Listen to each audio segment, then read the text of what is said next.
All right, today we're going to go over the spinal cord, and we're going to look at the little parts of the spinal cord, and then we're going to see the parts as it goes down into your spinal column, etc. So maybe you've seen this picture in lecture and you've already talked about sensory and motor neurons. Hopefully you have.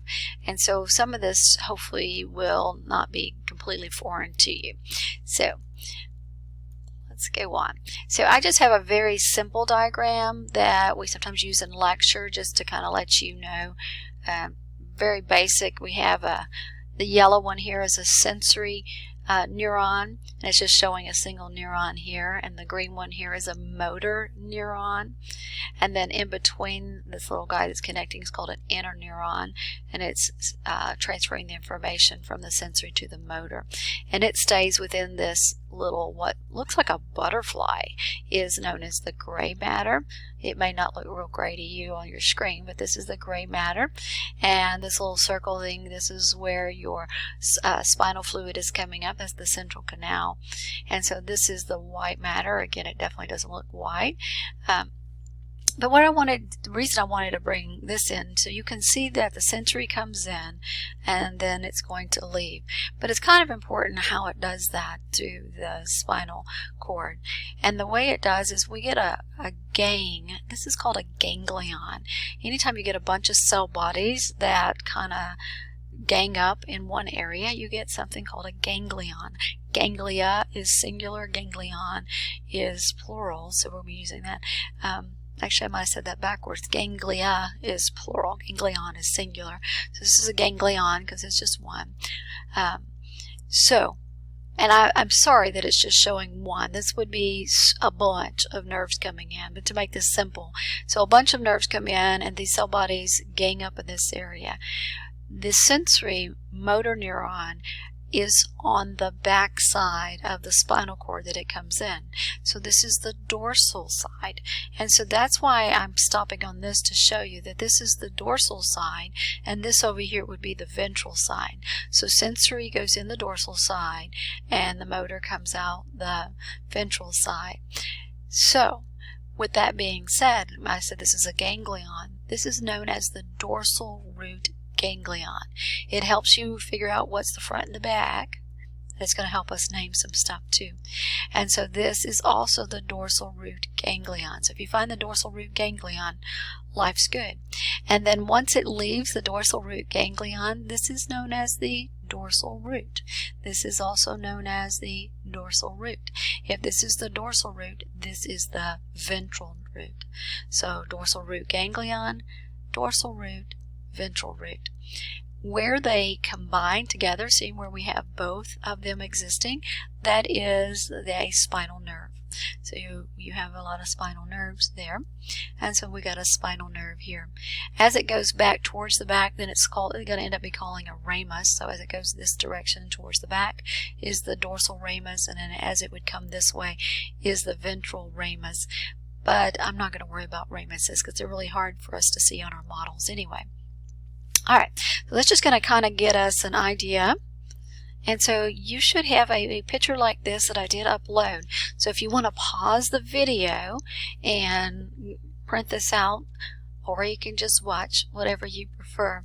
I'm going to write, it is on the PowerPoint, but I'm going to change a few things there. So we already talked about this little hole, which is where your spinal fluid goes through, and that is called the central canal. Oh, my board says, nope, don't want to write today.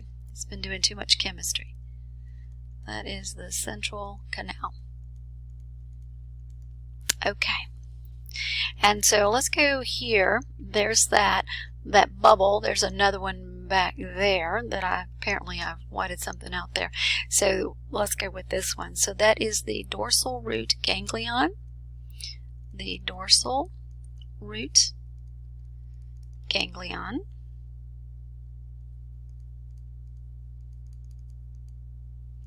And if that's the dorsal root ganglion, this is the dorsal root.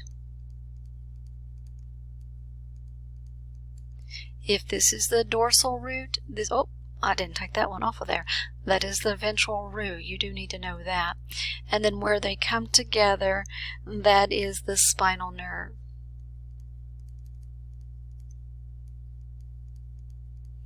All right, how are we feeling about that? Not too bad? All right, so now we're going to label the gray matter. Okay, you can see it says gray matter over here, and it's pointing to, it's the butterfly looking thing. Okay, so the butterfly looking thing. And so if you know your dorsal side and your ventral side, and this is my ventral side and that's my dorsal side, this is going to be pretty easy. So do you see this little blip right here? Because it is on this side. This is known as the ventral horn. Okay. Some books will also call it the anterior horn, which is acceptable, but this is always called the ventral root and the dorsal root, so why don't we just stay with ventral dorsal? It just makes it easier. Alright, so this one here, ventral horn, the one in the back, it's in the back. That is the dorsal horn. Dorsal horn of the gray matter.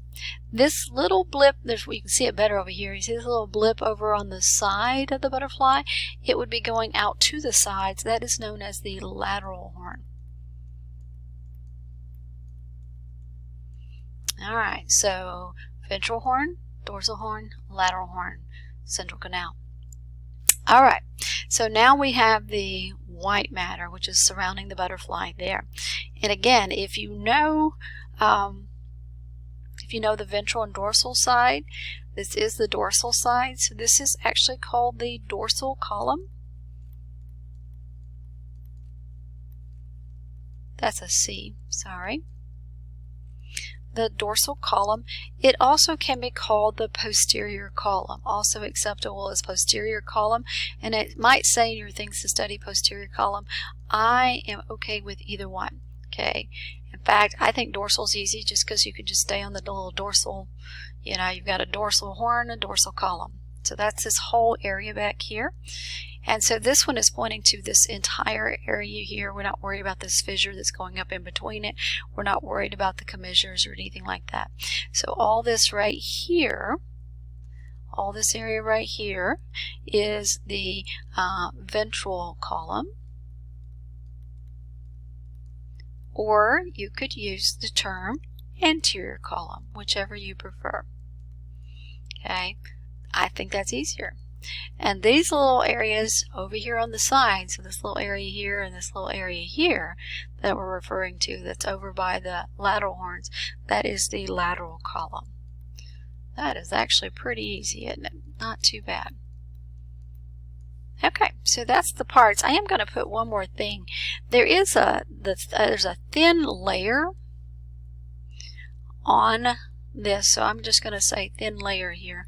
Thin layer that is actually touching the spinal column itself. There is a thin layer, the one that's closest inward, and this is called the pia mater. It's actually, remember, it's actually on the brain itself, and it's actually touching the spinal cord itself. So there's a thin layer on that, on the outside of the white matter. That is the pia mater. All right, so let's move on. So this is it all filled out. The reason I filled it out with you, see how they use posterior column, posterior horn and anterior horn? They use these. So I actually think I prefer to use ventral and dorsal. Completely up to you. Completely up to you. And if I don't know how I have it in the quiz, but I would say just use the dorsal ventral. Life will be good. Okay.